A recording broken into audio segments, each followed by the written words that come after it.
Hi all, uh, welcome to today's session on registration. Post discussions relating to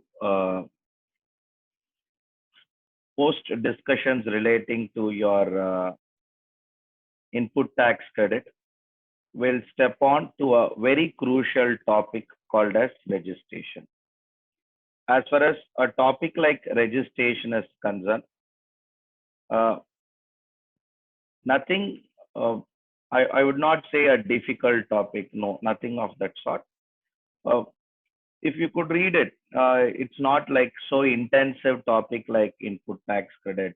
ഇതെങ്ങാ വെച്ചിക്കണോ അതെങ്ങാ വെച്ചിക്കണോ minutely no.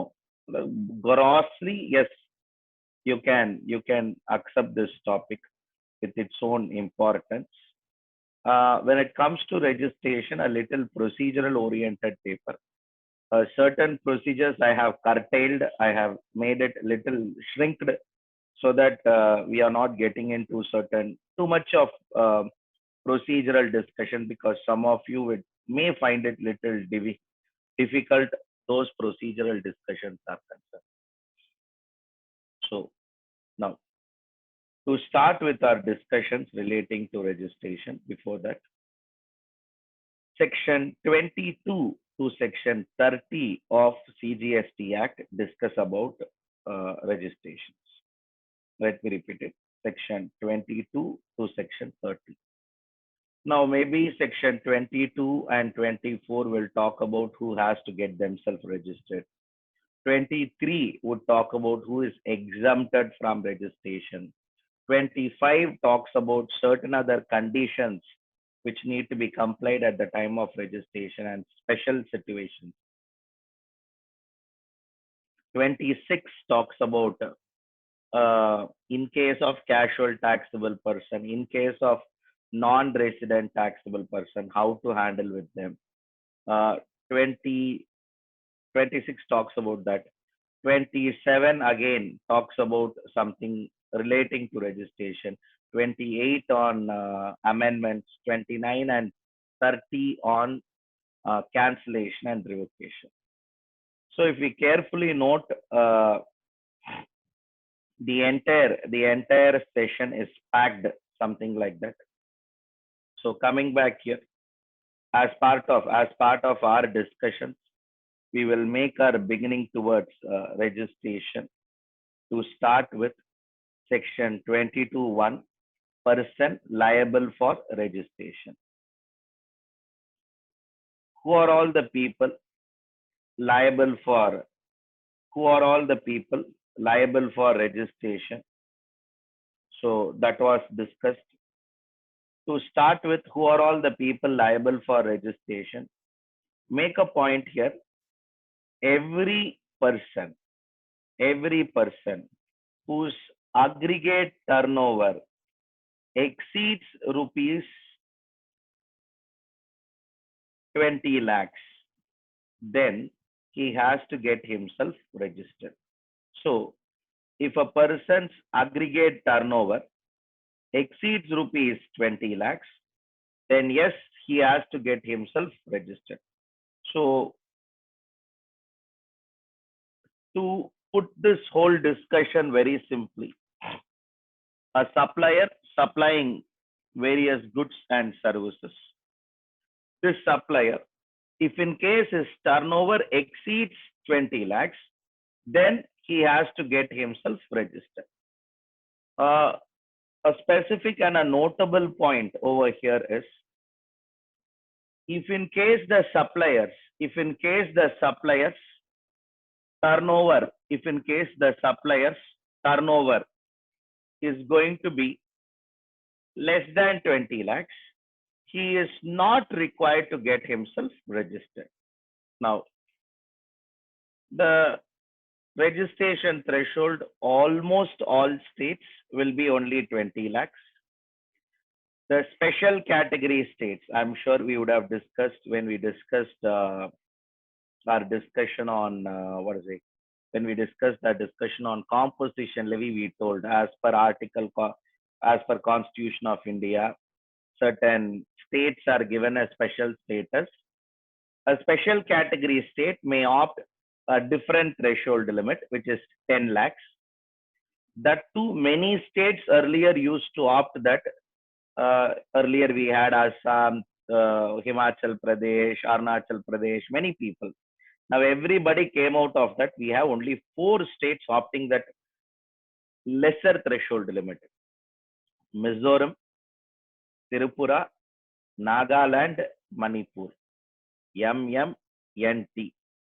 Okay, or however you're going to remember: Mizoram, Manipur, Nagaland, Tripura. Just this four, just this four states alone.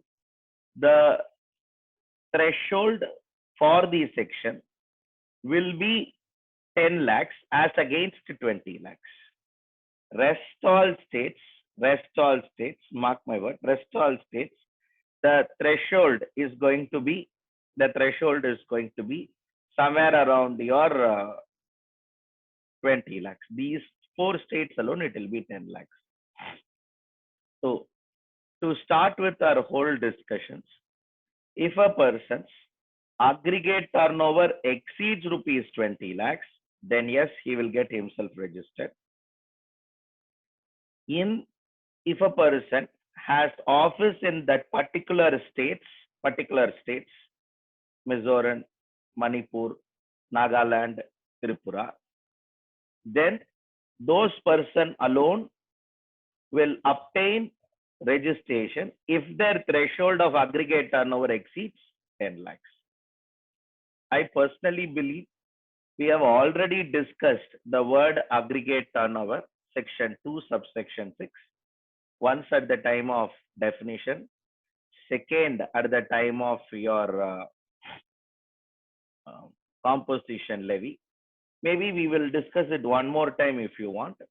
Aggregate turnover means it's a turnover computed on all India basis. Otherwise, you can call it as pan India basis. So if a person has one office in Andhra Pradesh, if the same person have a office in Karnataka, Tamil Nadu, Kerala, aggregate turnover means you will add all the state branches turnover, arrive a number. That is called as aggregate turnover. Turnover of the state, if we refer, it is that state turnover. When it comes to aggregate turnover, somewhere at the back of our mind, we need to remember that it consolidates all India turnover. And I'm sure all of you are already aware of aggregate turnover will include taxable supply, exempted supply, zero rated supply, and non-taxable supply. So add up all these numbers. Also add up your what is it? All India, all branches money. Then check if the turnover is less than 20 lakhs, then they are not required to get themselves registered. Else they have to get themselves registered. Now, whenever an agent supply goods on behalf of his principal, whenever an agent supply goods on behalf of his principal, the turnover that is being sold, even though he is an agent, he supply goods on behalf of his principal, that number will also be added. In the aggregate turnover. However, if a job worker clear goods from his factory or job working place on behalf of his principal, then it will not be included in the aggregate turnover. In fact, in my view, this last point is more important. You should be aware, when you go to section 143, you will know job work section allows goods can be sold, goods can be transferred from the job worker's location to the principal's customer location. Principal will send goods to job worker. Job worker will process the goods and send back the goods to principal. That is universal logic.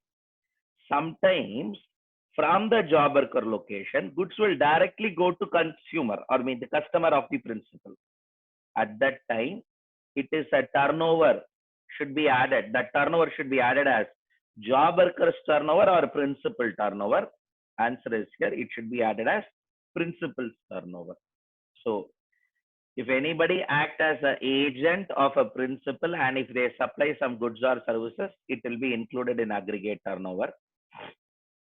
If anybody clear goods because they are a job worker, they clear goods as per the instructions of their principal to the principal's customer. At that time, if they are doing it as a job worker, it will not be included. It shall not be included. Value shall not be included in the aggregate. So these are all some little important points. Basing on this plus some more to learn. Every state, one registration is granted to a person. I'll rephrase it. From whichever state they supply goods, from whichever state they supply services, a person has to get himself registered from whatever states. If he get himself registered in every state, then he has to supply. He has to take registration in every state. So from whichever state, whatever state they are going to do their transaction, they have to get themselves registered. So I would recommend you only one aspect. In case of a supplier is supplying goods from Tamil Nadu, he has to get himself registered in Tamil Nadu. If a supplier supply goods from Andhra Pradesh, he has to get himself registered in Andhra Pradesh. So there are no second thoughts. There are no doubts on these. Wherever they supply goods, yes, they have to get themselves registered. Moving forward from those aspects, in case of sometimes certain businesses will have different verticals of businesses. Sometimes they will have operations of business in different places. Maybe I'll take up an example as a person has 3 different businesses. So all the businesses are located in Chennai. One is a garment shop, another one is a hardware shop, and the third one is a outdoor catering restaurant or a restaurant service. Very interesting to note. All 3 are three different streams of business. All comes under same proprietor, no doubt about it. But understand, here government comes up with the option. If you want, you take one registration for all 3 business. We don't bother about anything. If you want, you take 3 different registration for all 3 different businesses. Again, we don't bother about it. That's the interesting part of it. For all 3 businesses, if you want 3 separate registrations, you take your decision. At least earlier they told if you have a different business vertical only, we will give you registration. Let me repeat it. One minute. This is a wrong color to be chosen here. Okay. Now, in case if it is going to be a multiple business vertical, earlier at least before 2018, we had, then only you can take a separate registration. That is like the example that I shared with you. One business is hardware, one business is garments, another business is restaurant. Yes, to the contrary, my business is same. But very interesting to note, I have a shop I'm talking of a hypermarket, something of that size. Think of your bigger markets like big stores in Purushavakkam, in T Nagar, stores like that. I have one stores in Tirunelveli, down south, Pakka down south. I have another store in Trichy. I have another store in Chennai. So here you have a business, proprietary business. One shop in Trichy, one shop in Chennai, one shop in Tirunelveli. See, I'm not sure if you've been aware of the topography of Tamil Nadu. Entry point is Chennai, there I have. Last point, exit point is Tirunelveli, there I have. And the center point is Trichy, there I have. All three stores I have. Each store roughly does a turnover of about 100 crores year. Okay. Which store and all you know now. No, I'm not giving any clue. All you will understand. Now, here you have a store in Chennai, one in Trichy, one in Tirunelveli. Now, approx 150 crores each store make. Two options. Product same, hypermarket will sell everything under earth. Not even a single item is untouched. Every product you will be it will be available with them. Now, something very, very important to discuss, something core to discuss here is when it comes to registration, government told all three stores are in Tamil Nadu. Okay. Pardon me if you're not aware of the topography of Tamil Nadu. Or you can think, sir, I came all the way from Andhra through the login to listen to you. Okay. Vizag, Vijayawada, and that side, your Ongol, not Ongol, Kakinada. Kakinada, Vizag, and Vijayawada. Verbatim, three stores. Okay. You take up any places you will have same three locations, one entry point, exit point, and a center point. The only thing is we have to explore that state well. Now, our intentions here is very simple. All three together, a single registration can also be taken. If the businessman wants, if the supplier wants, he want to opt a separate different registration. At least earlier, it was blocked by usage of the word business vertical. Now, they simply told if you want a separate vertical, separate registration based because of a reason, all three location is different. Yes, end of the day, you are responsible for compliance. If you take three registrations, then three filing of returns, then three different audits, three different compliances, everything is three. If you took consolidate everything and have it as a single, again, it becomes your decision. Government will not step into this. So, one, your threshold is 20 lakhs. On crossing 20 lakhs, everybody will get themselves registered or they are liable to get themselves registered. The date of liability to pay tax triggers once they cross 20 lakhs. Two, selected states alone are given an option that those selected states, the rate of those for those selected states, the applicability of GST. The applicability of GST will be based on crossing a particular threshold, which is a lesser threshold of 10 lakhs. Why to these states? Again, to these states, so much of economic activity is not happening. Because of that reason, those states went for a lower threshold limit. Followed by point number 3. In case any turnover on behalf of a principal done by an agent, it will be included. Any case, if a turnover of a jobber of a principal to supply goods to his customer is done through a job worker, the same will not be included. A supplier of a goods or a service is freely allowed to take a registration in a state. Either if you want, you can take a single registration. In case there are different businesses or their businesses are operated from a different place. For based on any reasons, multiple registration within the state is also possible. Just be reminded, if there are multiple registrations within the state, there is a high possibility. If any transaction happens between those registrations, are treated as a Schedule 1 transaction deemed supply. Transactions between distinct person. Distinct person means often we will remember a transaction between a registered person in Tamil Nadu and the same registered person in Andhra Pradesh. You are always reminded of head office to branch, head office to branch.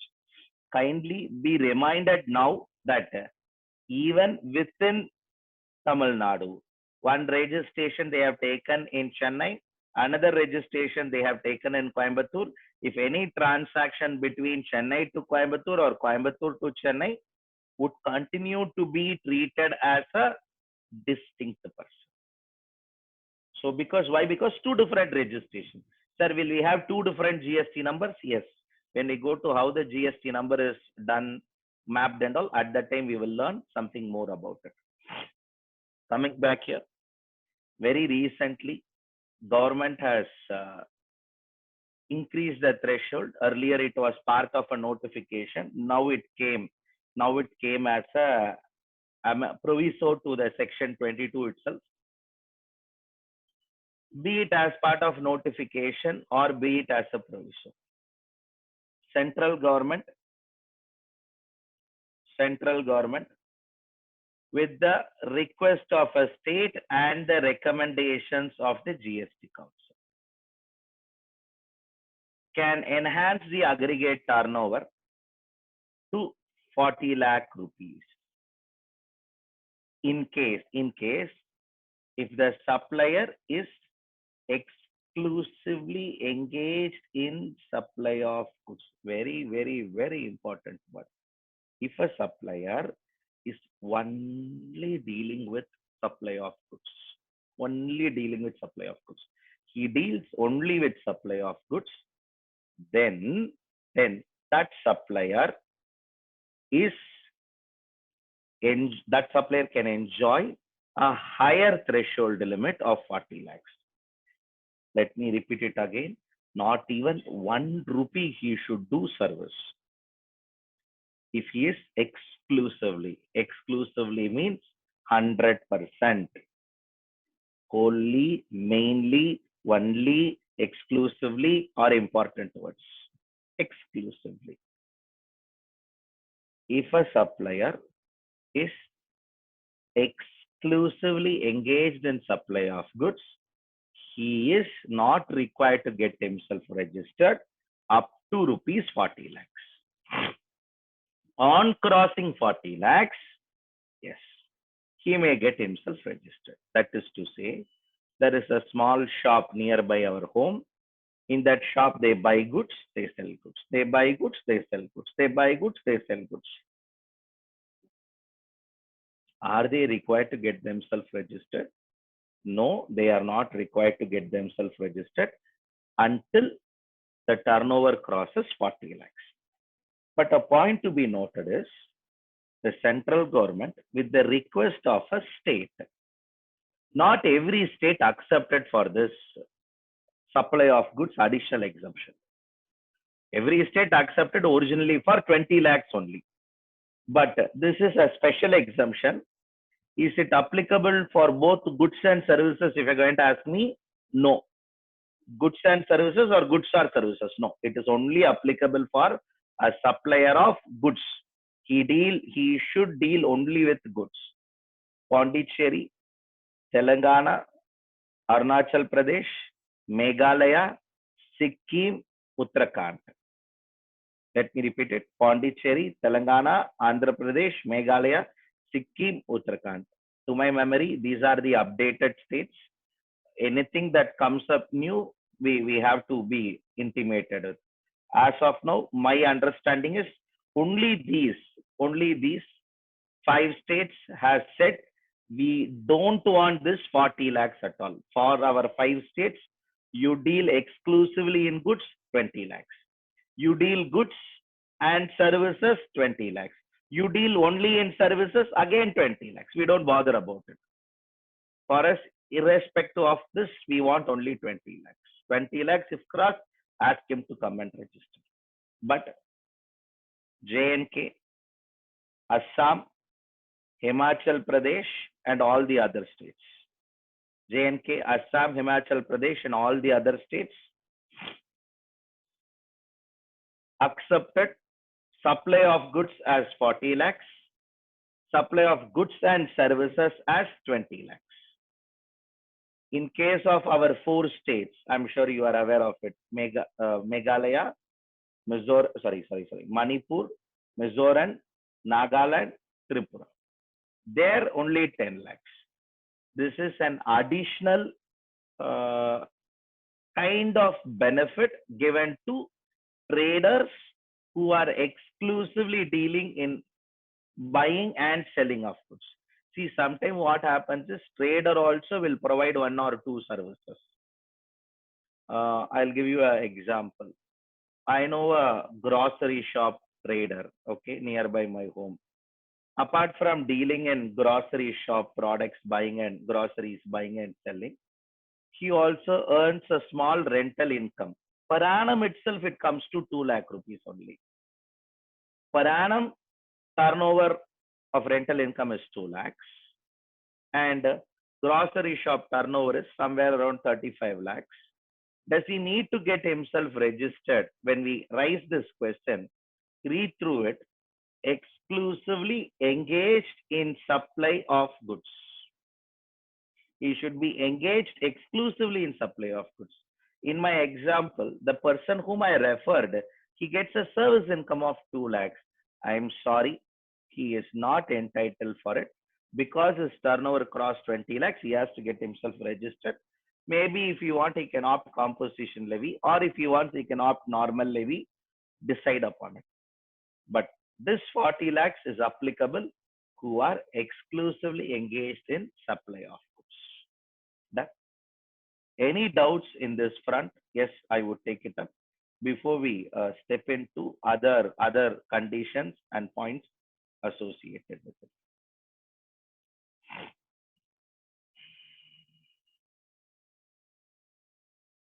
AP Arunachal Pradesh, I think I told. Suresh, Arunachal Pradesh, Andhra Pradesh, I think they accepted it. Arunachal Pradesh only they told it will not be applicable. Okay. Telangana never accepted it. Arunachal Pradesh, Andhra Pradesh has accepted it. Andhra Pradesh and all has a great SSC base. People who have a small SSC base only never accepted for it. Because if you already have small SSC base, if you give more exemption, then SSC base comes down. When SSC base comes down, revenue through GST will come down. So they are not interested.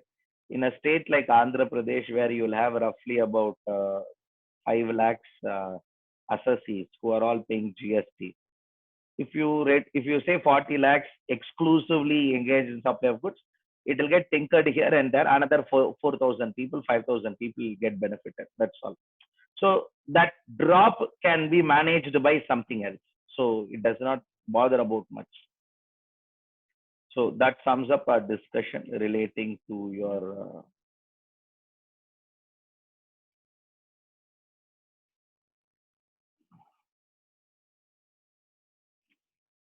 when it comes to job work, as far as job work is concerned, there is a principal A limited. There is a job worker B limited.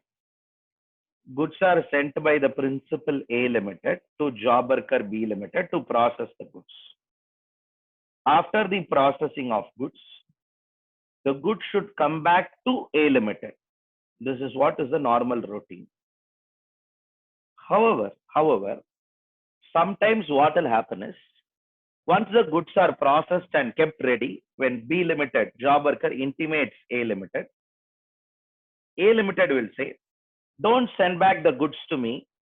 My customer itself is located another 10 kilometers from your factory only. You go and deliver to my customer. B limited also, all the way returning back the material to 120 kilometers. It is easy for him to go and deliver the material at another 10 kilometers. So what B limited will do is go and deliver the material to his customer. At that time, when B limited remove the goods to the customer of A limited, It should be treated as a turnover of whom? A limited or B limited is the question. Section says it will be considered in whose turnover? A limited turnover or B limited turnover? Yes. Answer. It will be considered as B limited. Sorry, it will not be considered as B limited turnover. It will be no. It will not be considered as B limited turnover. It will be considered as A limited turnover. Nathan, it will be considered as A limited turnover. Kindly understand, அங்க ஒரு not இருக்கும், அந்த நாட்டை தான் நீங்க கேர்ஃபுல்லா பார்க்கணும். Shall not be, make a note of it, shall not be included in the aggregate turnover of the registered job. Okay, so I think fairly you all had a good understanding of it. Before we get into some other parts of section 22 and then to 24 and then to other aspects of it, before we step in all this, I would like to take one or two questions on section 22. Generally, section 22 and 24, you will have a case study question only. So I'll share the question in your chat box. You come up with the answers over there. To start with our discussions,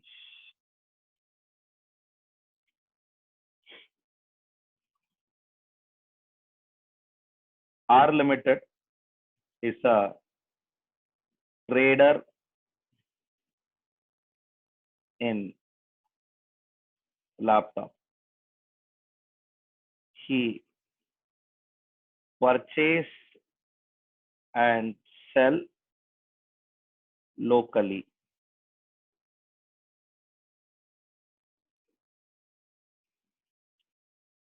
He has offices in Tamil Nadu, Karnataka, and Kerala. Turnover of Tamil Nadu 6 lakhs,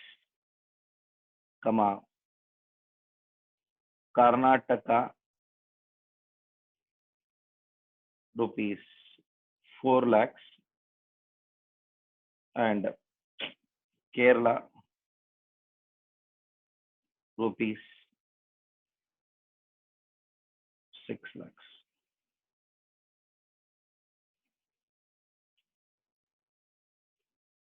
Apart from this, he had a service income of rupees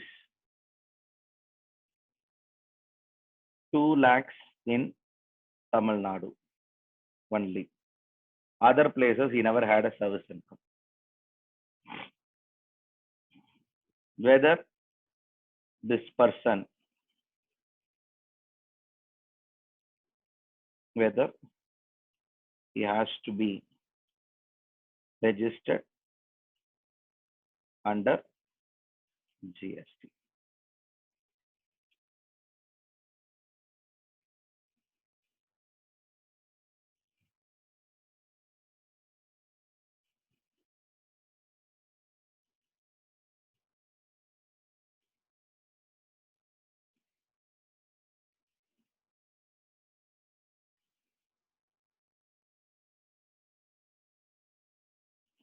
Yeah. Vignesh, can you check your answer? Anirudh, you are through. Manoj, you are through. Krishna, you are through. Aishwarya, you are through. Priyadarshini, Kirtana,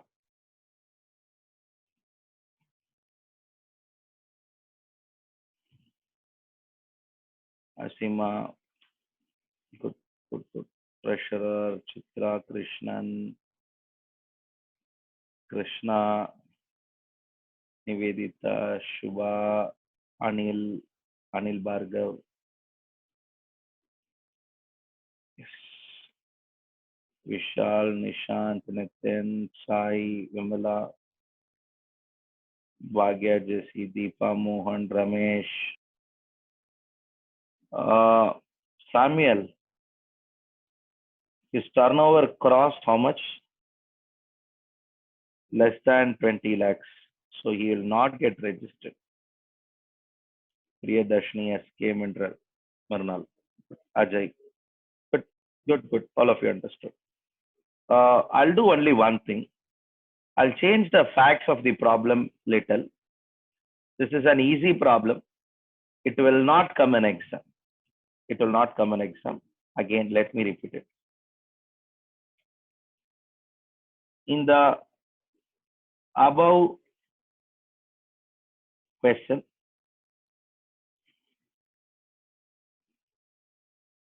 if in the above question, instead of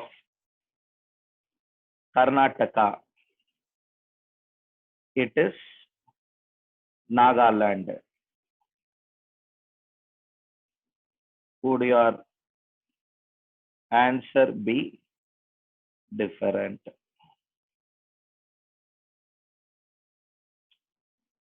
Maybe this I think as an exam question.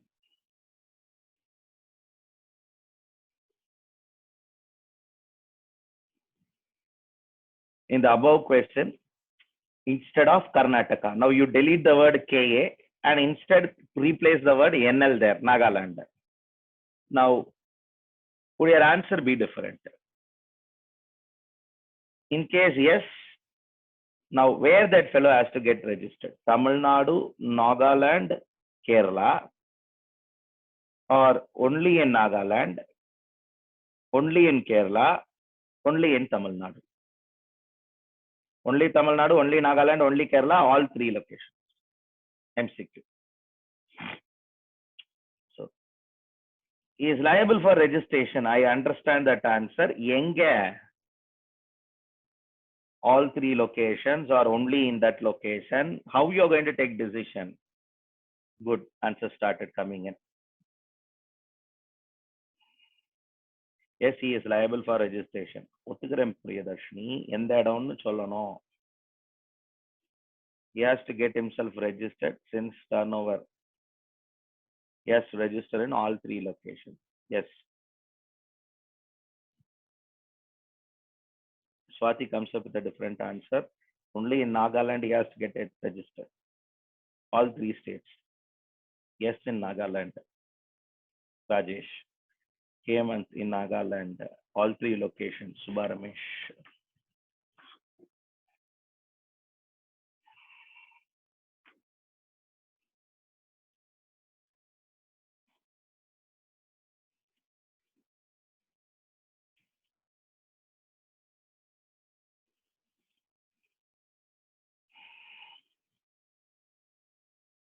Kannan. Ramesh. Karthik. Only in Nagaland. Samuel is of a view, all three locations.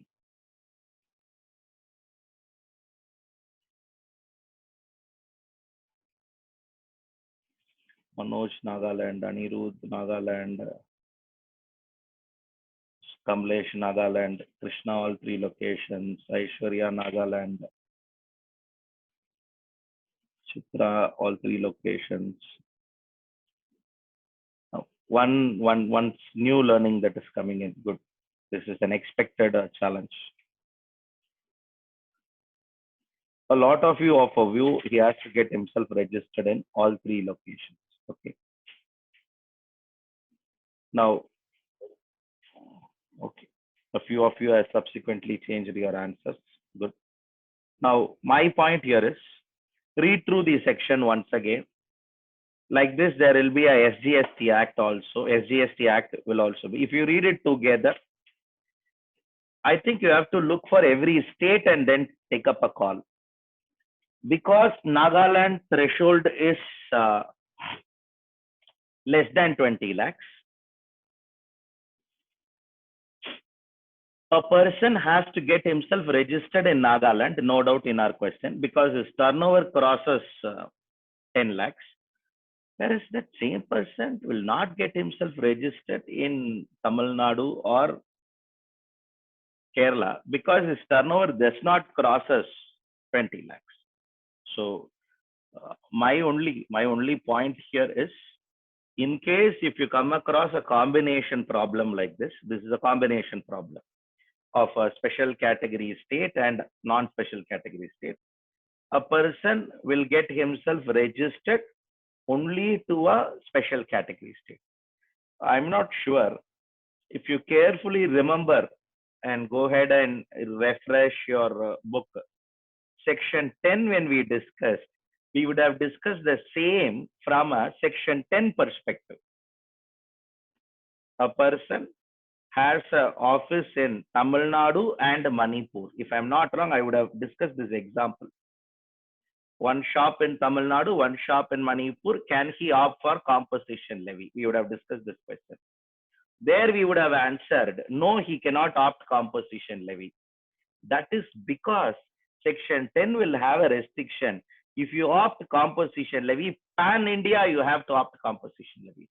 Nowhere section 22 will say, if you cross in one place threshold, then every place you have to get registered. No, everything is an individual discussion. In Mizoram, I will get myself registered. In Manipur, I will get myself registered. In Nagaland, I'll get registered. In Tripura, I'll get registered when my turnover crosses 10 lakhs. To the contrary, in other places, until my turnover cross 20 lakhs, I'll wait. And in that location alone, whatever supply I make, I'll be liable to pay tax if I'm off normal levy. I'll be entitled to claim ITC. Everything that I do only for that state turnover, not for other turnover.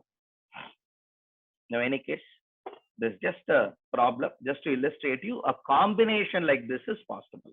And a further point on the same question. Assume the fellow want to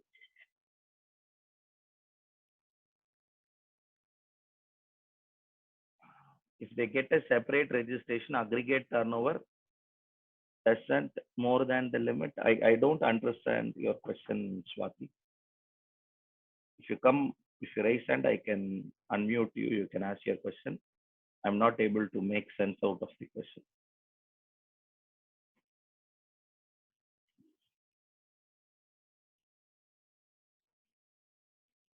Yes. Sir, Karnataka limit 4 lakhs தானே sir? 10 lakhs increase ஆனாதானே sir நம்ம registration பண்ணணும்? Karnataka limit 20 lakhs வச்சு. இல்ல sir, கர்நாடகாவை வந்து நீங்க நாகாலாண்டா change பண்ண சொன்னீங்க. So அதுல நம்ம இன்கம் வந்து நீங்க 4 lakhs தானே சார் சொன்னீங்க. நாகாலாண்ட்ல 10 lakhs மேல போனா தானே நம்ம ரெஜிஸ்டர் பண்ணணும். 10 lakhs அந்த state turnover, 10 lakhs aggregate turnover. State turnover sir. இப்ப தனித்தனியா நம்ம ரெஜிஸ்டர் இப்போ ஒரு ஸ்டேட்டுக்கும் தனித்தனி ரெஜிஸ்ட்ரேஷன் பண்ணா அப்ப நாகாலாந்து வந்து 4 lakhs தானே. அப்ப நம்ம ரெஜிஸ்ட்ரேஷன் பண்ண வேணாம்ல சார்? இல்லம்மா, அப்படி பார்க்க கூடாதுமா. எனக்கு தெரிஞ்சு நான் முதல்ல இருந்து அப்படி சொல்லவே இல்லை. ரெஜிஸ்ட்ரேஷன் அப்ளிகபிளா இல்லையான்றதுக்கு பார்க்கறதுக்கு you should go only by your aggregate turnover. Aggregate turnover in this problem is 6 lakhs of Tamil Nadu turnover, Nagaland turnover of 4 lakhs, Kerala turnover of 6 lakhs. Putting it all this together, you get a turnover somewhere around 16 lakhs plus 2 lakhs of service income. 18 lakhs is your aggregate turnover. Okay, va? So Okay, every time you will check only with 18 lakhs. Tamil Nadu, I will not get myself registered because aggregate turnover is less than 20 lakhs. Kerala, I will not get myself registered because my aggregate turnover is less than 20 lakhs. In Nagaland, I will get myself registered because my aggregate turnover is more than 10 lakhs. Okay, sir. Okay. Okay. Registration applicable இல்லையா அப்படின்னு பார்க்கறதுக்கு aggregate turnover பார்க்கணும். Tax எவ்வளவு கட்டணும்னு பாக்குறதுக்கு மட்டும் தான் state டர்னோவருக்கு போவீங்க. Okay sir. ஓகேவா? Okay sir. Thank you sir.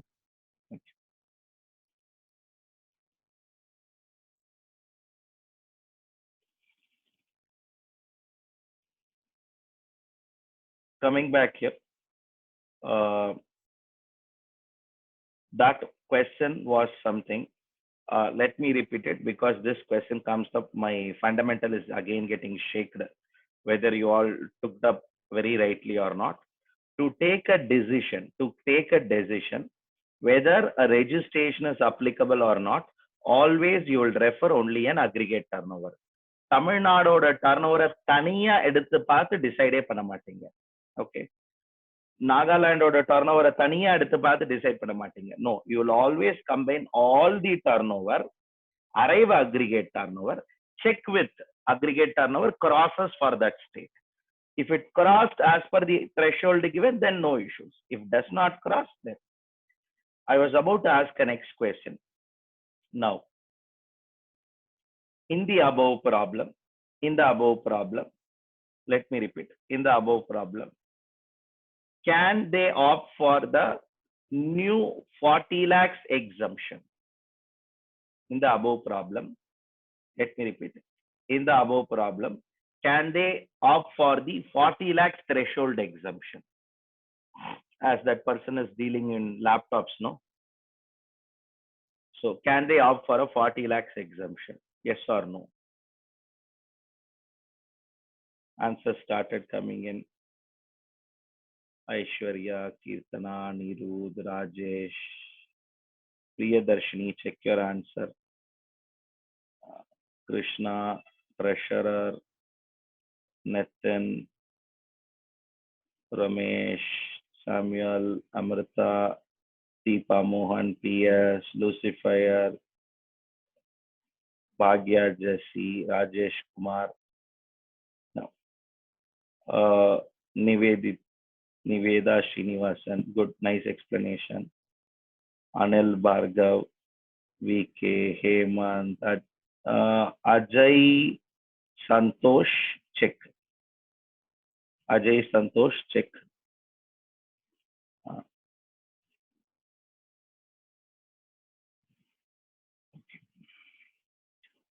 Again, one interesting question will come here. Can Karnataka alone he can enjoy this turnover, or in Nagaland is not applicable? Can Karnataka alone he can enjoy? See, as an aggregate turnover, if you supplied, then it will be considered. Maybe I'll give you this example. That example might help you. I'm not sure how far this example is going to be little impressive to you. Many times you will be addressed as a family. You will be never addressed as an individual contributor in your family. Okay, when you represent your family before somebody, you don't represent yourself, me, myself. It is always that family is getting represented. Preferably the elder member of the family, or the grandfather, or the grandmother, or the great grandfather, great grandmother, or the current lead in the family, or the father, mother. That's how the representation goes. So company as such is same, R Limited is same. They have 3 offices, one in Tamil Nadu, one in Nagaland, one in Karnataka. Then collectively they'll always be referred everywhere. Collectively, if they do a service in one location, I think they are going out of that benefit at all. If you start interpreting, no, that mistake was done only by my sister, I am not responsible for it. That mistake was done by my elder brother or younger brother, I am not responsible for it. There is no way you can go out of that. So if you want, you think in that cluster, maybe that would be a better understanding, which will give it to you. So Tamil Nadu alone not eligible for 40 lakhs is a point, cannot be bought. Entire 40 lakhs benefit itself goes out of them because one person is engaged in services. So they cannot claim this exemption as the business is engaged in supply of services. So that sums up our discussion. Moving forward from this, we have enough discussed all the aspects. Maybe only one more exceptional discussion is possible. If you want, I'll also take up that exceptional discussion so that every aspect is untouched, or almost all we have taken. There is no point that is untouched. Everything is done. Now, in the above problem, this is a second condition. Already in the above problem, convert Kerala as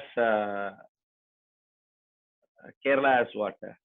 Nagaland. That already happened. In the above problem, not Kerala, Karnataka as Nagaland. No.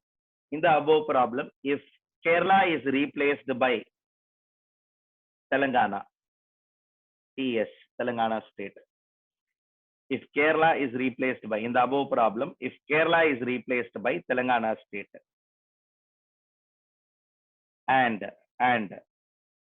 there is no service income in Tamil Nadu. Two corrections. In the above problem, if Kerala is replaced by Telangana state, and in the above problem, if Kerala is replaced by Telangana state, and in Tamil Nadu there is no service income, can they opt for this 40 lakhs benefit? Yes, can they opt for this 40 lakhs benefit? This is a second correction in the problem.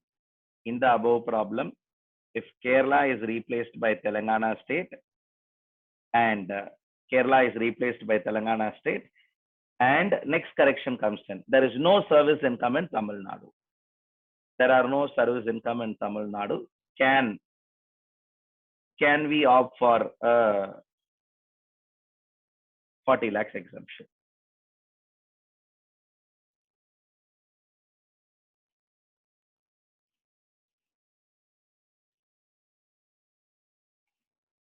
A lot of you give no. Yes, they can opt. Anaga gives the answer yes. Anirudh gives the answer yes. Priyadarshini gives the answer yes. Asima gives the answer yes. Just be reminded, Telangana is a state that has not accepted for this benefit. So it will go a little tricky.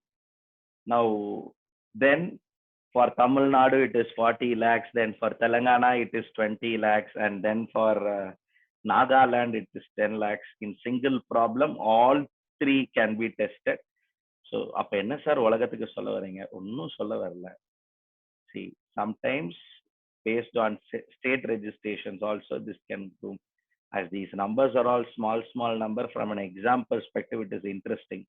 But from a real life perspective, these numbers are all will be surpassed by the businessman just like that. In Telangana, they cannot opt as the state does not as the state has not accepted it. To the contrary, in your what to say, in Tamil Nadu they can opt. In Nagaland also it will not be applicable. So can we have different what to say? Can we be in business and get ourselves registered in two states and not get registered in one state? Possibilities are there, as registration is a state-wise registration. Registration is not a centralized registration. It is a mere state-wise registration. But generally, organization don't do like that. If in one state they get themselves registered, they ensure complying with the other state also, because of certain unnecessary issue that will come at a later stage. Mixed answers I get. Some of you say yes, some of you say no, and some of you has distinguished. Nagaland, yes, they'll get registered on exceeding 20 lakhs. Telangana, yes, they'll get registered on exceeding, Nagaland, they'll registered on exceeding 10 lakhs. Telangana on exceeding 20 lakhs. Tamil Nadu on exceeding 40 lakhs. See, and let me repeat it. These are all state accepted. That state accepted has to pass a separate notification. For that, we have to refer only that state notification. We are not sure whether Tamil Nadu, if you ask me, I have to still research on that topic, because as of my understanding is concerned, Tamil Nadu has not passed that state notification. Similarly, Karnataka for quite some time has not passed the state notification. Same in the case of Kerala. But the point here is, a primary approval came.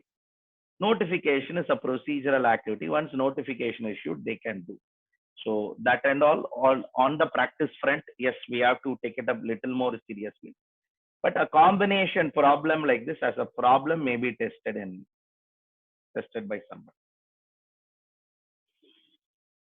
Coming back here, getting into a person who is already registered under earlier law. A person who is already registered under earlier law means before implementing GST, whatever laws we had, those laws are treated as earlier law. If any person has got registered himself under earlier law, yes, those people, whoever be the persons who are all got registered under earlier law, these people will get automatically registered to this act. Or I'll rephrase it. Those people shall be deemed to be registered immediately on the preceding day of the appointed date. That is to say, already he is a person registered under VAT law. On the day in which GST is implemented, his old registration will get migrated into GST registration. Already he is a registered person under service tax law. His old registration will be migrated to your GST registration. So if he holds a valid registration certificate under the existing law, he shall be liable to be registered under this act with effect from 1/7/2017. So a registered person under earlier law will be deemed to be a registered person under GST. So this is called as a process of migration. Section 22 subsection 2 read along with another section called as 139. When we read these two sections together, a person who is already registered with GST under the old law, he'll get automatically migrated to the new regime under the new law. Already these fellows will get migrated. Already these people will get, all these people will be moved to GST under the new regime. So that's just a procedural discussion. Somewhere we have to keep in our back of our mind, if a person who is registered under earlier law, he'll be registered under this law also automatically. I have a question to take it up. 1 month.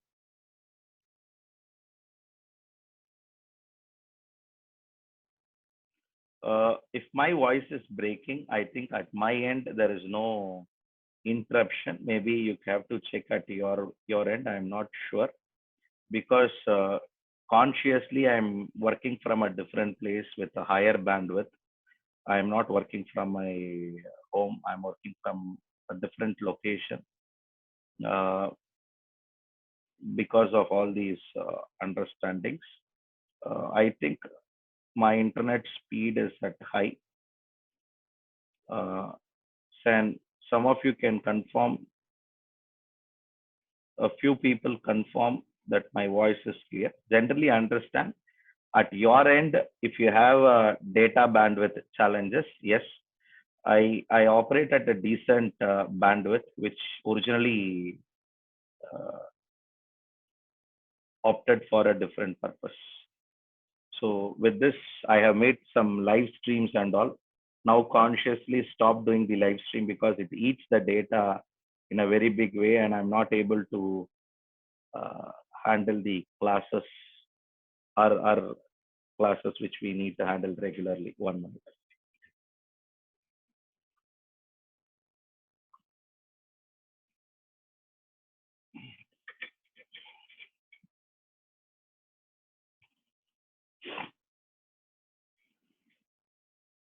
Coming back here, getting into post, any person who is already registered under the existing law of central excise or value added tax or CST or service tax, those people will automatically be migrated to GST on the appointed day, on 1/7/2017, which is the appointed day. On that day, if he is a registered person under earlier law, he will be deemed to be a registered person under GST. Section 22(2) gives that confirmation. Section 22(3) and 22(4) discuss about any person who is going to, or when a business is carried out by a taxable person, is transferred on account of succession in business or the business is transferred to another person. Let me repeat two careful words. On account of succession in business, or the business is transferred to another person on account of going concern. There is a transfer of business. Any business carried out by a person is transferred. Father was carrying the business. One day, father decided, I'm getting old. Any case, my son has been supporting in the business for the last 15 years. This business should go to that son only. So I'll transfer the business in whatever I have today, receivables, payable, this, that, everything let him handle. He's only doing, I'm just sitting at home, my name is used. The father transfer the business to the son. Situation is possible.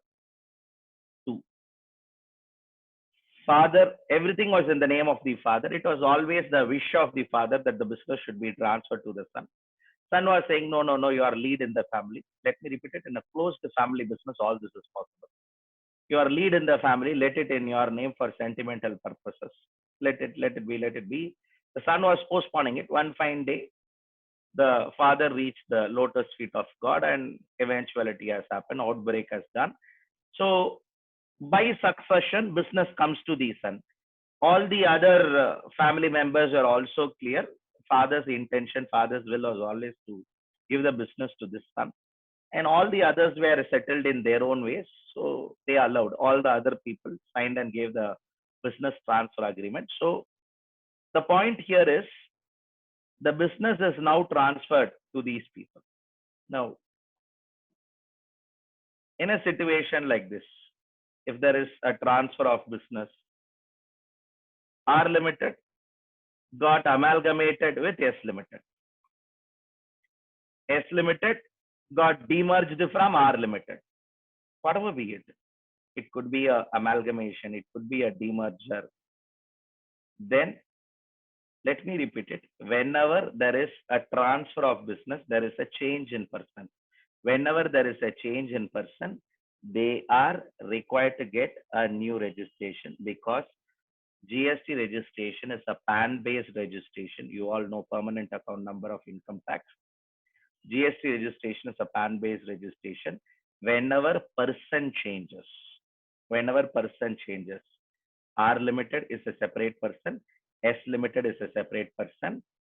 Then when R Limited gets amalgamated with S Limited has to get himself registered.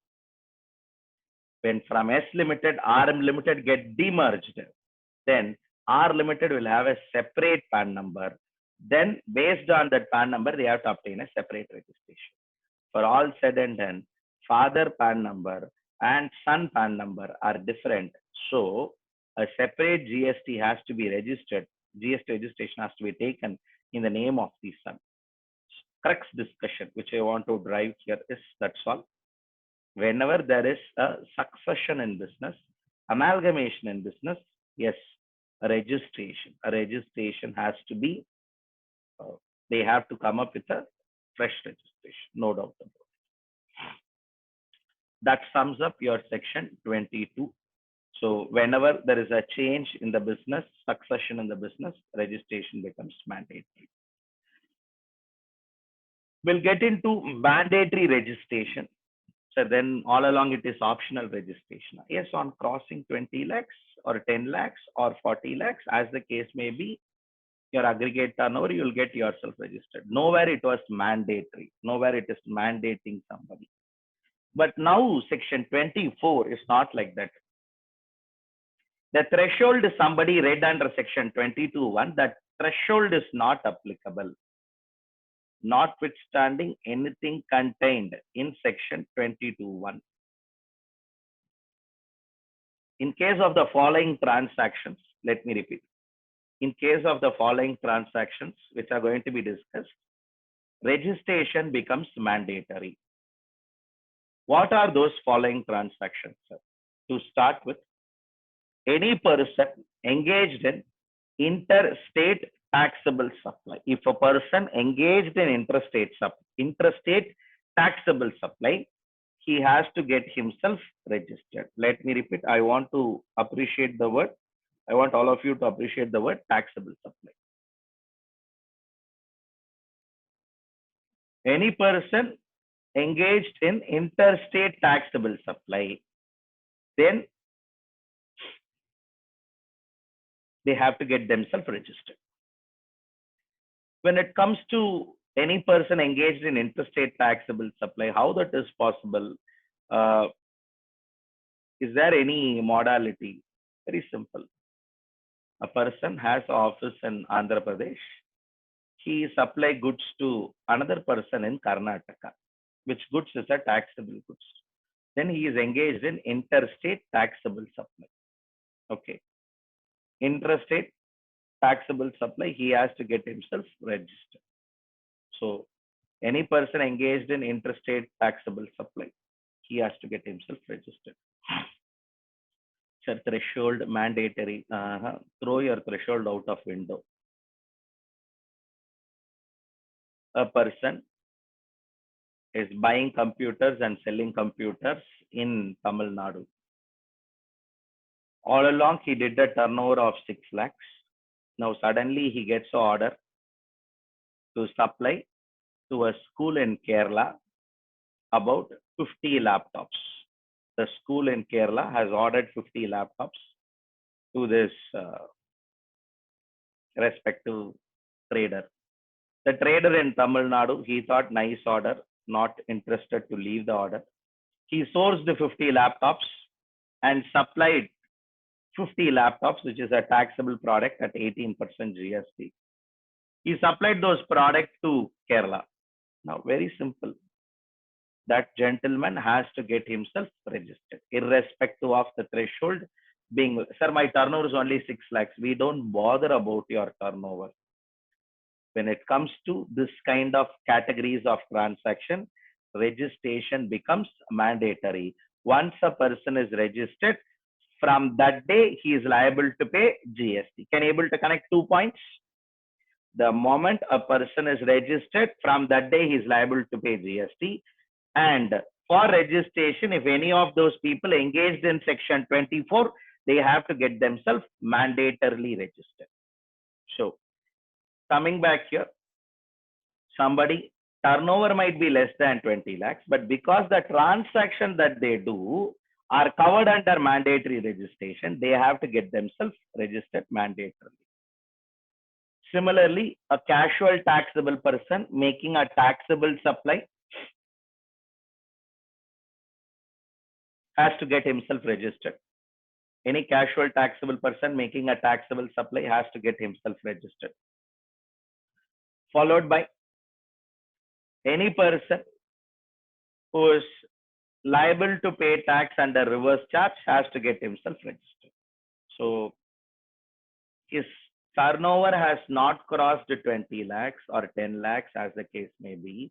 In some cases, not crossed 40 lakhs also. But unfortunately, he is liable to pay tax under reverse charge. Sir, will there be a possibility? Yeah. Yes. I'm just taking a remote possibility. There is a institution, okay, a research institution which do some research and all. Okay, the research institution service income is only 10 lakhs, or even why 10 lakhs, 8 lakhs. That's all is that research institution service income. 8 lakhs is their turnover. But very interesting to note, this research institution, to do the research, they have imported some services from foreign country. From foreign country, they have imported certain services. A genuine doubt comes in. A genuine doubt comes in whether this institution has to get themselves registered. Answer is very simple, yes. Because they have imported some services. Sir, they have imported that research report only for $10, sir.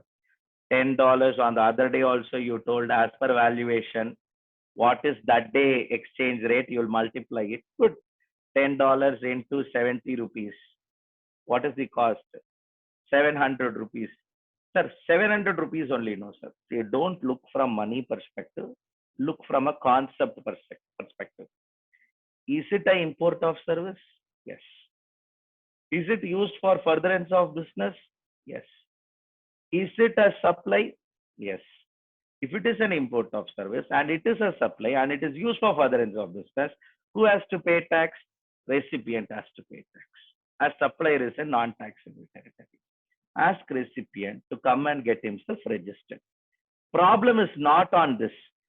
Problem is not on paying tax on 700 rupees into 18% GST. No, he will happily pay that 140 rupees maximum. Problem is on other side. Now, the moment he become registered, that research institution, whenever collect money, they are liable to pay GST. The research institution, when they become registered, when they are registered, they are liable to pay GST immediately. The point that I want to drive here is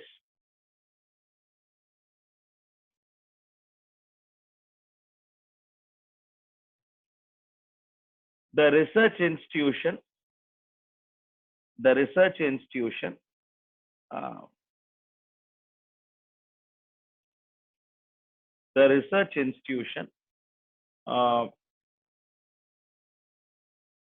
is because got registered as per section 24, whatever outward supply they do after that 8 lakhs, they did it for 2 lakhs.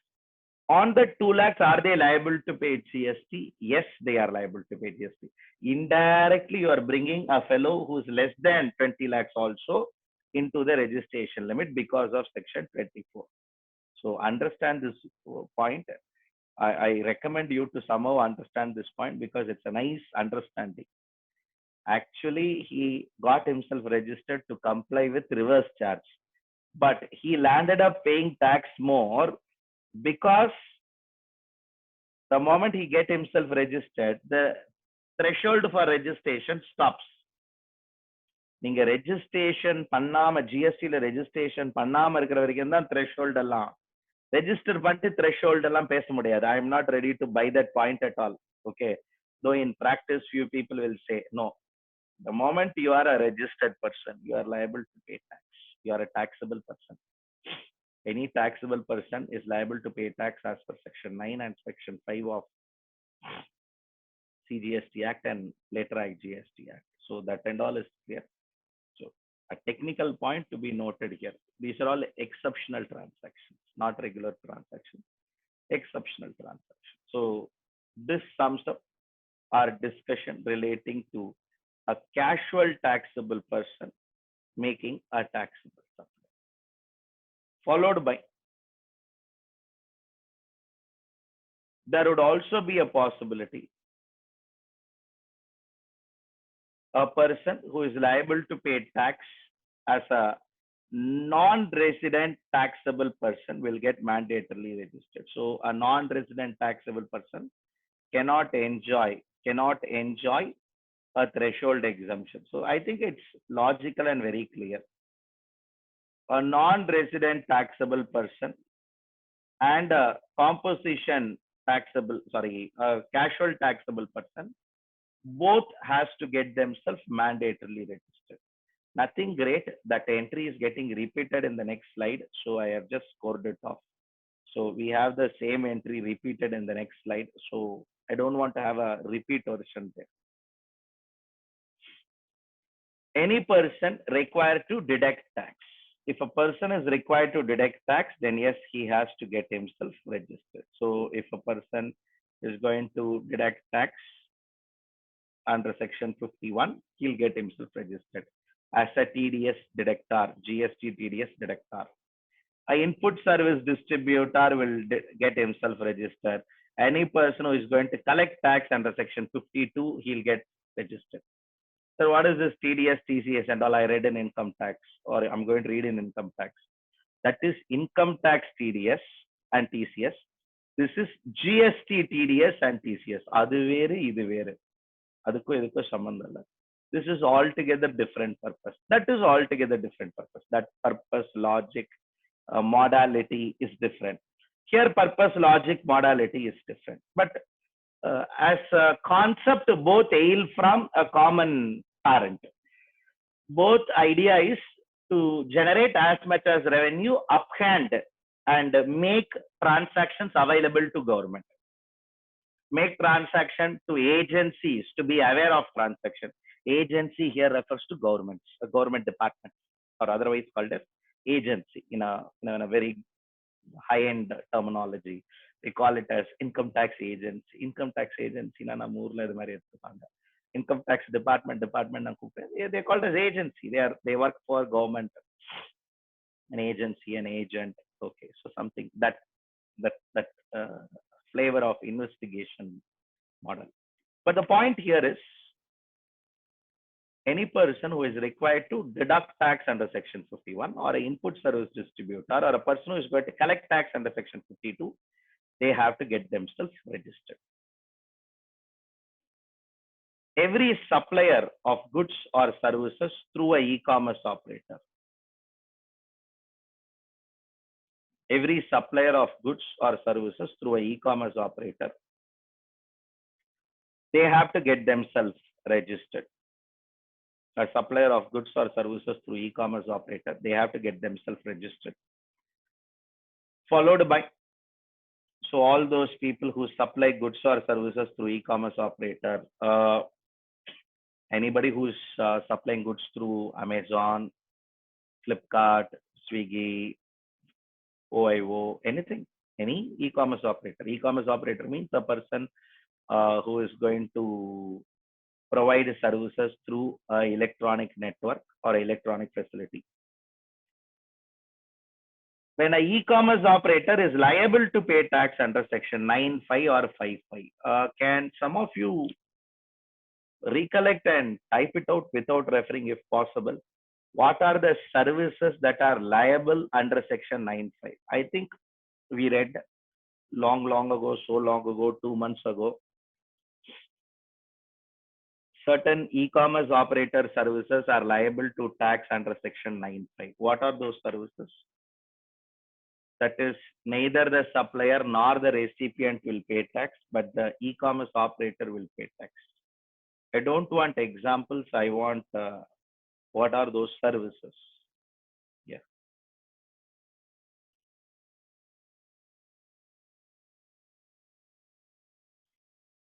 Good.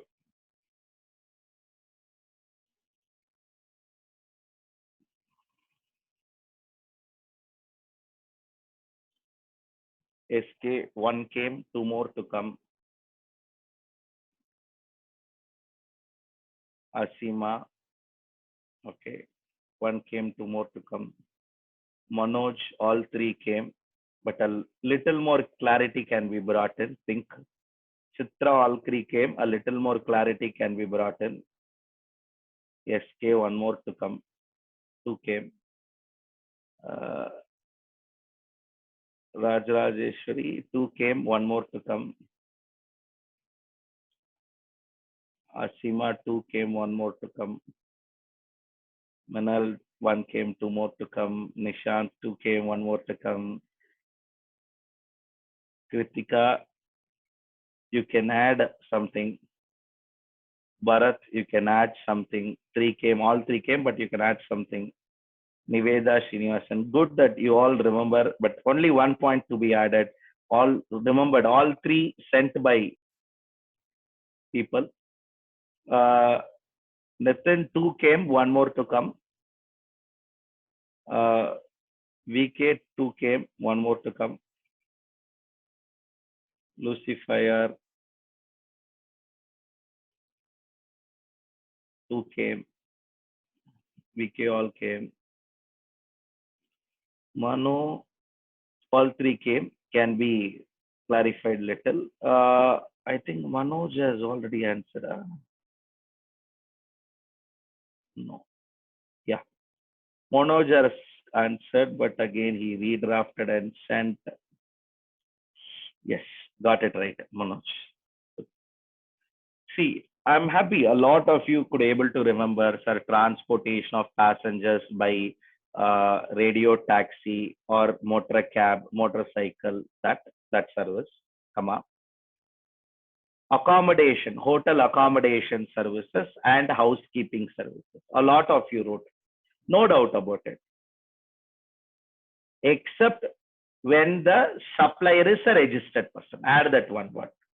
With in case of two services, accommodation services and your housekeeping services. If a housekeeping services is done by a supplier who is registered person, then e-commerce operator is not liable to pay tax. When accommodation services provided by a registered person, then e-commerce operator is not liable to pay tax. I think I'm happy. A lot of you recollected three. You typed one, later one, two, now later one.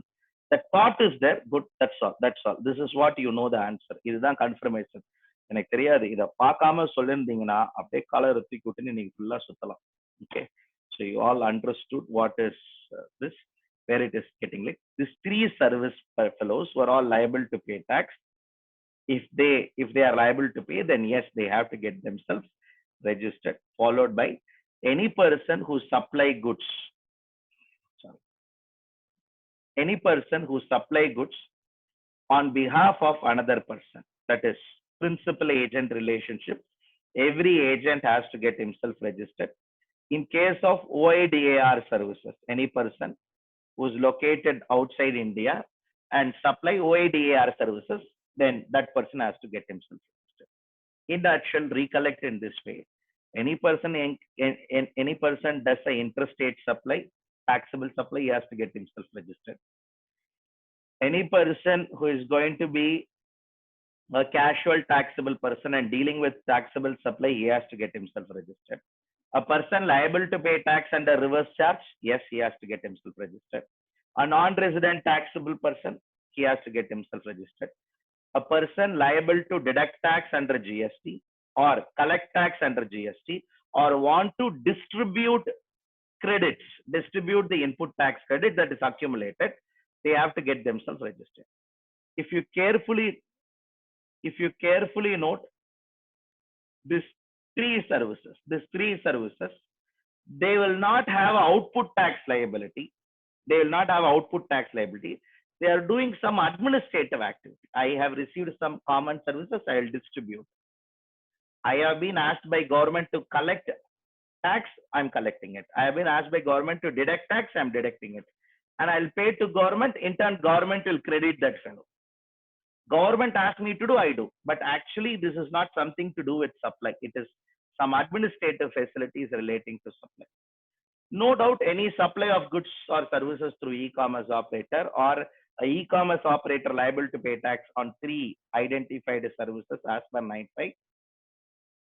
All those goods supplied by agent or services supplied by agent, OIDAR services. Also make a note, any person can be notified by central government. So about 11 people are there. These 11 people have to get themselves registered mandatorily. There are no exceptions to these discussions. However, there is no exception to these discussions. There are some exemptions. Those exemptions will be taken up. Now, before we get into some exemptions under GST, who are all exempted from registration under GST. Exemptions under GST means don't think in other way. Some exemptions are there here. But before that, I want you to test on certain matters in section 24, like how we discussed for section 22. Kindly make a note, these are all important areas. Before me moving forward, I'll select certain services. It has certain exemptions which we will discuss subsequently. Person who is engaged in interstate taxable supply, this service. Casual taxable person services.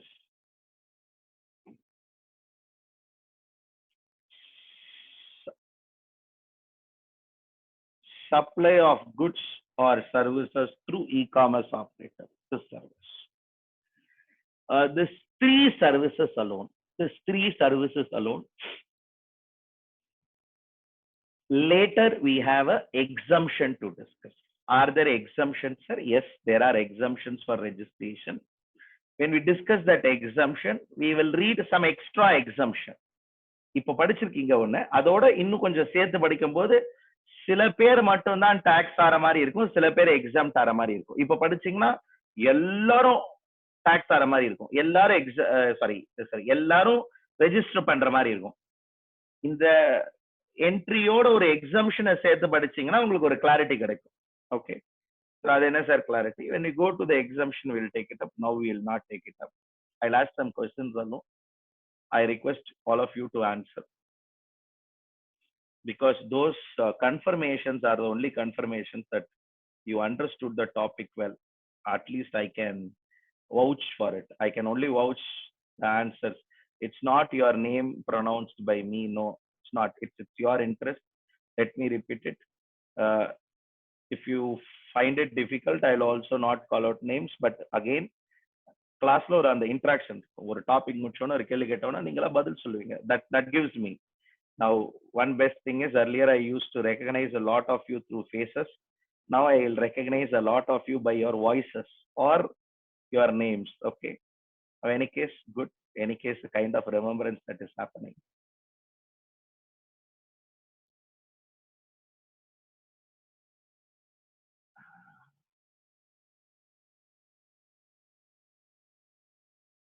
Shakti Eggs Limited. Shakti Eggs Limited is engaged in production of eggs.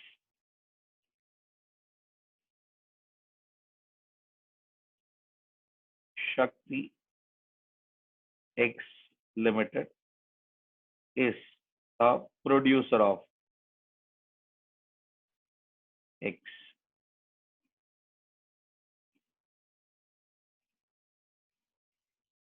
About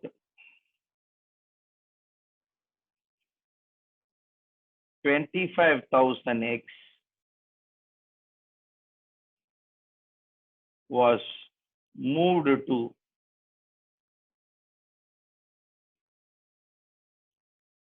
Kerala from Tamil Nadu poultry farm of the company.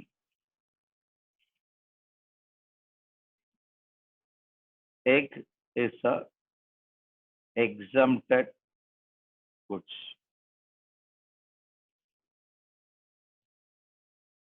Whether the company has to get himself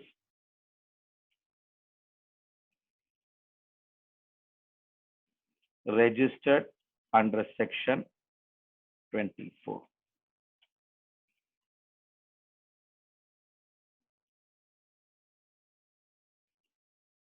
இவ்வளவு இன்ஸ்டன்டா இருக்கக்கூடாது treasurer. என் question போட்டதுக்கு அப்புறம் ஒரு second கழிச்சு வரலாம். என் question போடுறதுக்குள்ளேயே answer சொல்லிட்டேன்னா good good good good. Lucifer, check your answer.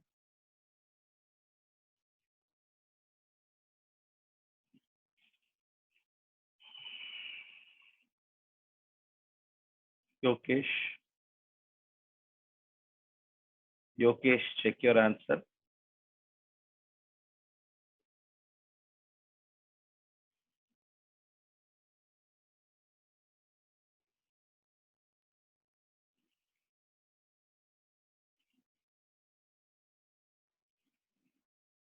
Manoj, check your answer. Aishwarya Shankaran, check your answer.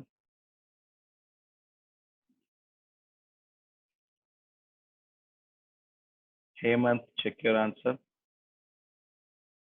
Priyadarshini, check your answer. Actually, a lot of you answering. I'm only asking otherwise people to answer. Check. Karthikeyan, Swati.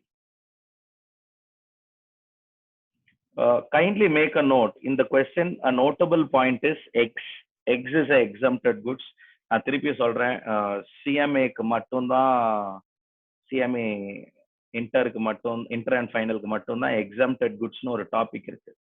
ஒரு பிரசன்டேஷனே இருக்கு ஒரு 190 ஸ்லைட்ல. Okay உங்களுக்கு.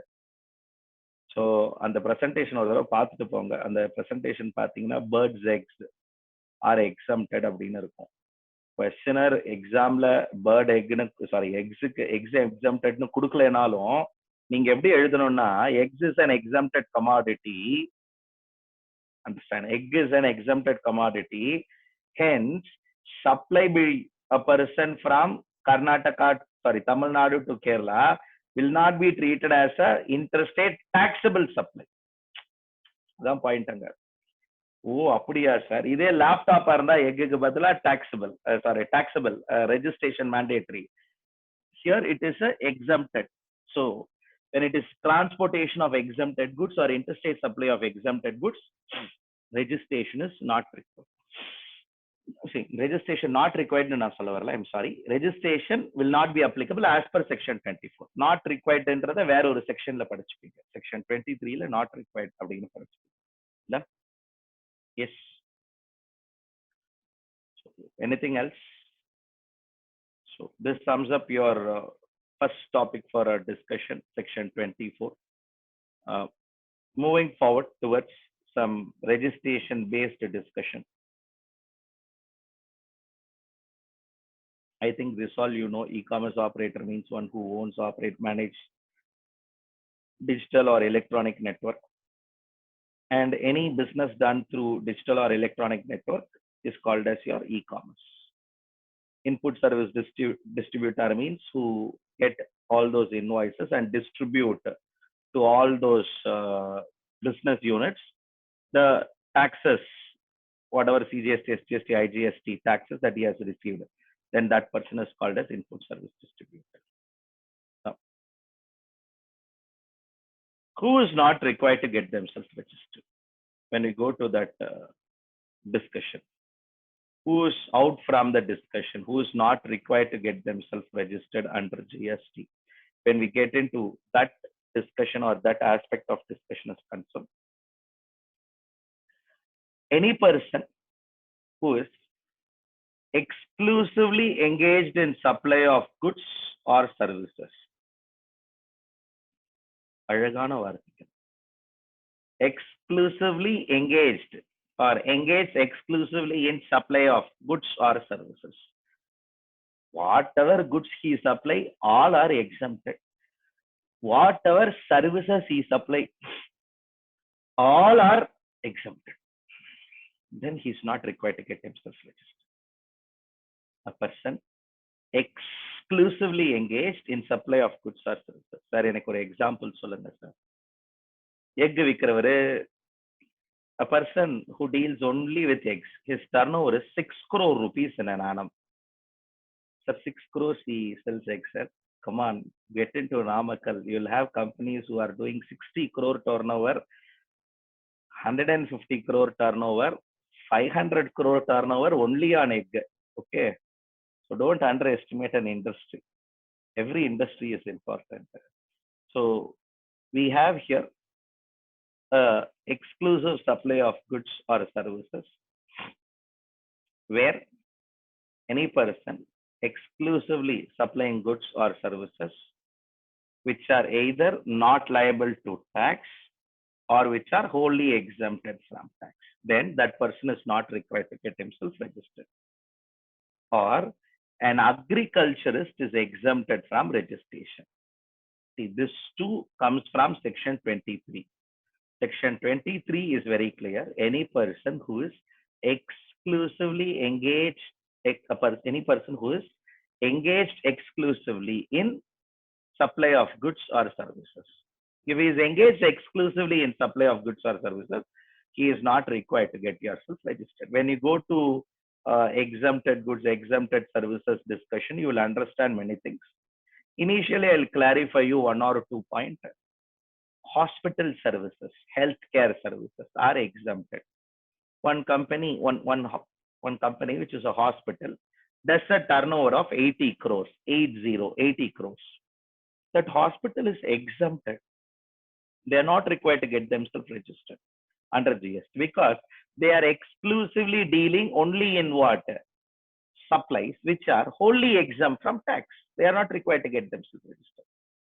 If they are dealing exclusively only in items which are wholly exempt from tax or not liable to tax, then they are not required to get themselves registered.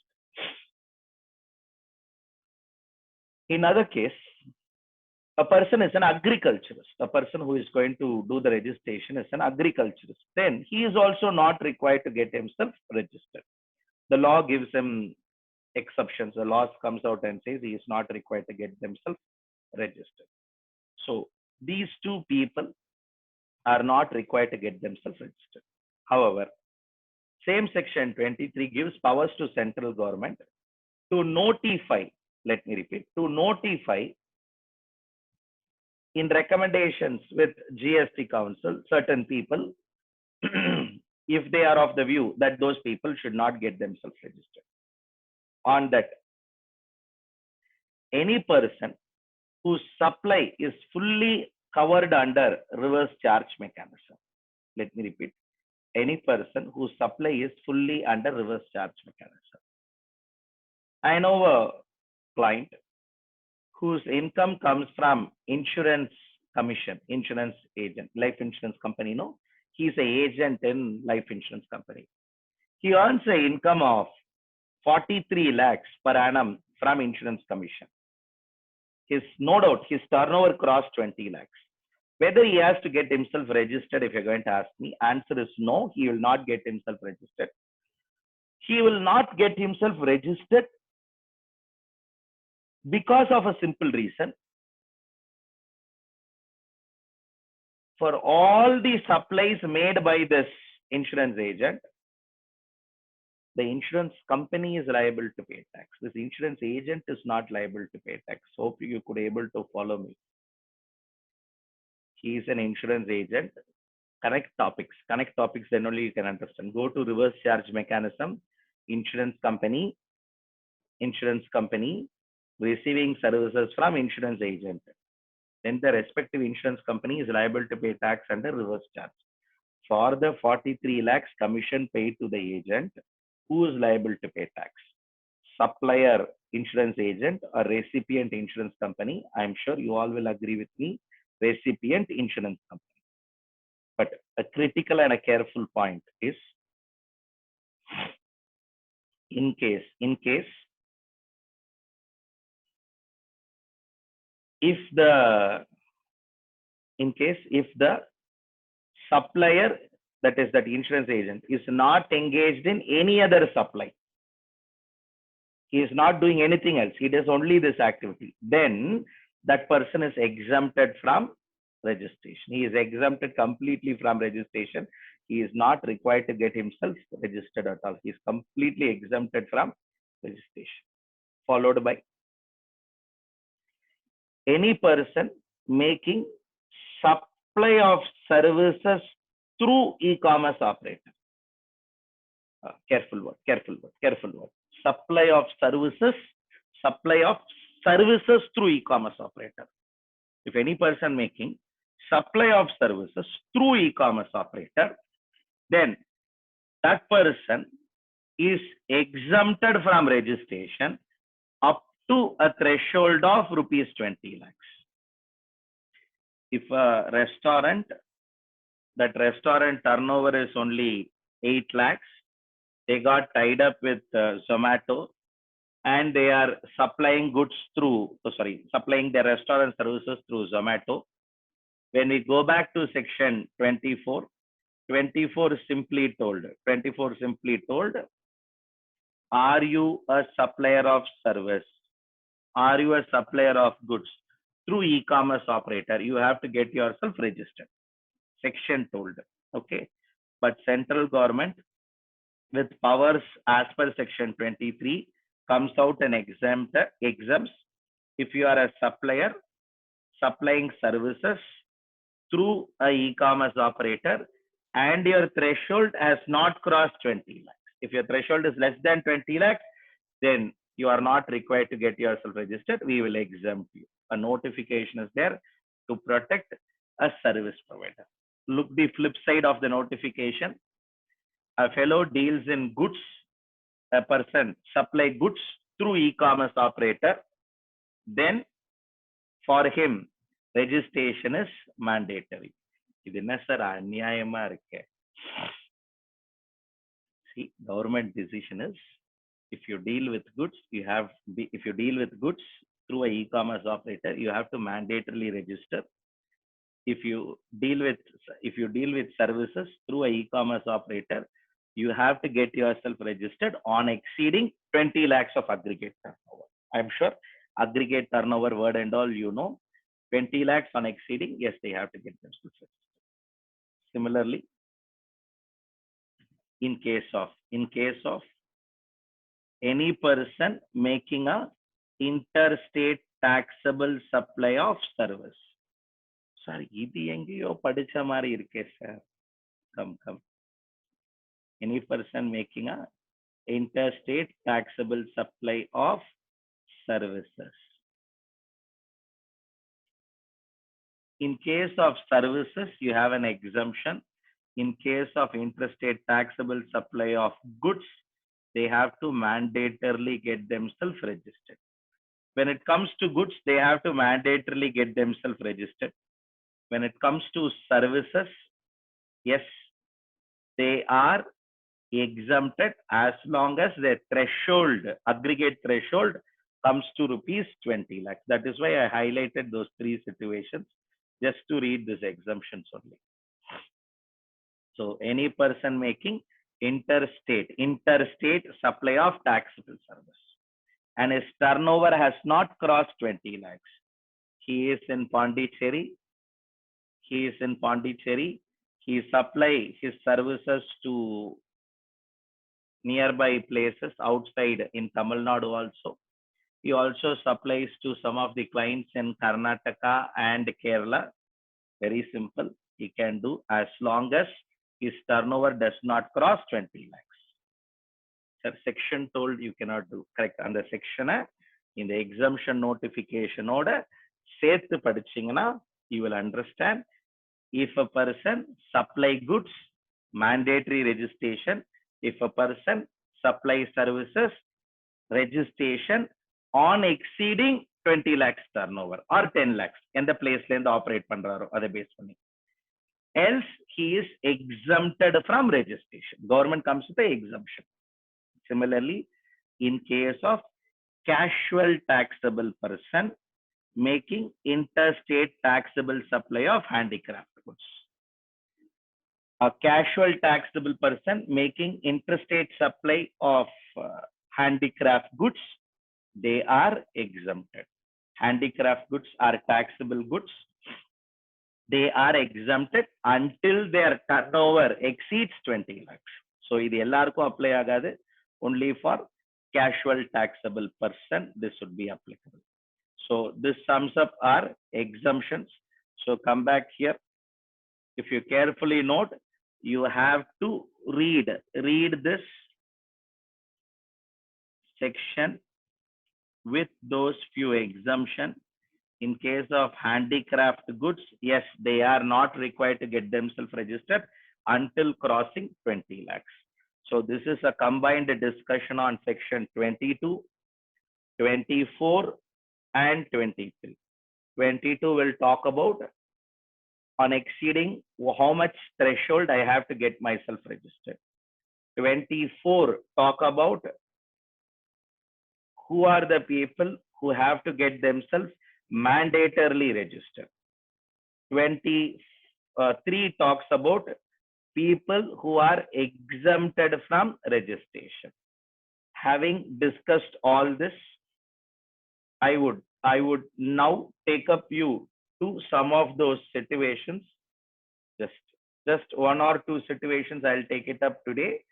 Maybe in tomorrow's session I'll take you through a little more situation. A cost accountant in practice whose current year turnover is about 12 lakhs. He gets a work of doing a cost audit from a company located in Karnataka. Cost accountant is in practice in Tamil Nadu. he gets a work from a company in Karnataka. He quoted the audit fee, and the audit fee of 75,000 rupees was accepted by the respective company. The company also told, we'll take off travel, stay, everything. You don't be bothered. Crux discussion. Very, very specific and a crux discussion. In those cases, government came out and told that in case of all those transactions,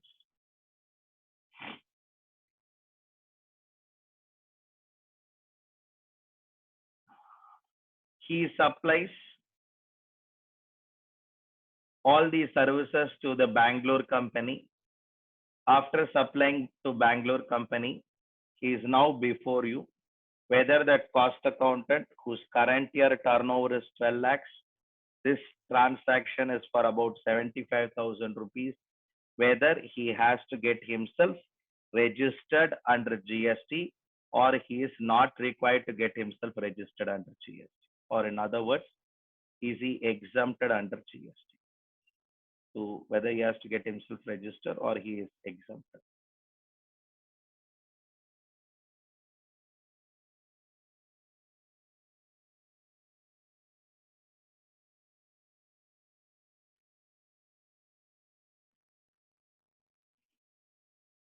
Yes, answer steps in. A lot of you are answering.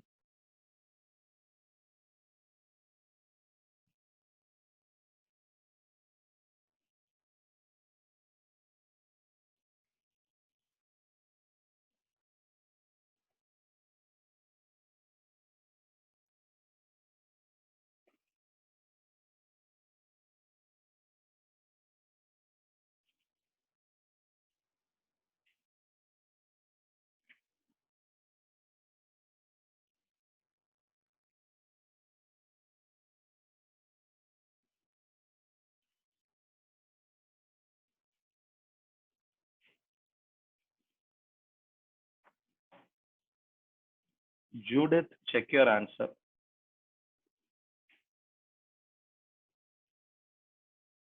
Niveda Srinivasan, check your answer.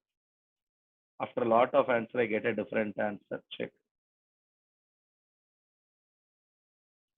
Madhumita Anand, check.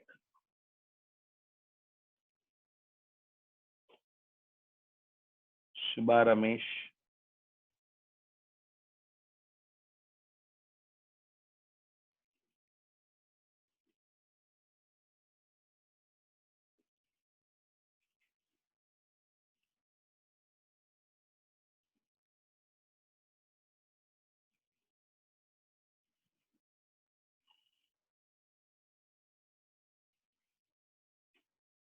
A lot of you got it right, except one or two. I'm sure a lot of you start integrating the understanding. As per section 24, no doubt he is engaged in an interstate taxable supply. But you have an exemption notification which comes out and says a person, though engaged in interstate taxable supply of service, but does not have a turnover exceeding 20 lakhs, then he is exempted from registration. So if you carefully note, this cost accountant turnover will never cross 20 lakhs because it is 12 lakh plus 0.75 lakhs, 12.75 lakhs. So he is exempted from registration. That is your answer. Just 4-5 people who got it otherwise, but for it, a lot of you got it right. We have few more questions. If I ask all those questions today, you all will come up with nice answers, which are all right, which I don't want. I want you to settle down with this topic today. Hello. Hope my voice is audible. Tomorrow, what I will do is, tomorrow I'll take up some more questions. Tomorrow I'll take up some more questions on this topic to discuss, and then we will proceed with our discussion on it. I thank you all for an effective and patient listening. Thank you. Thank you, sir.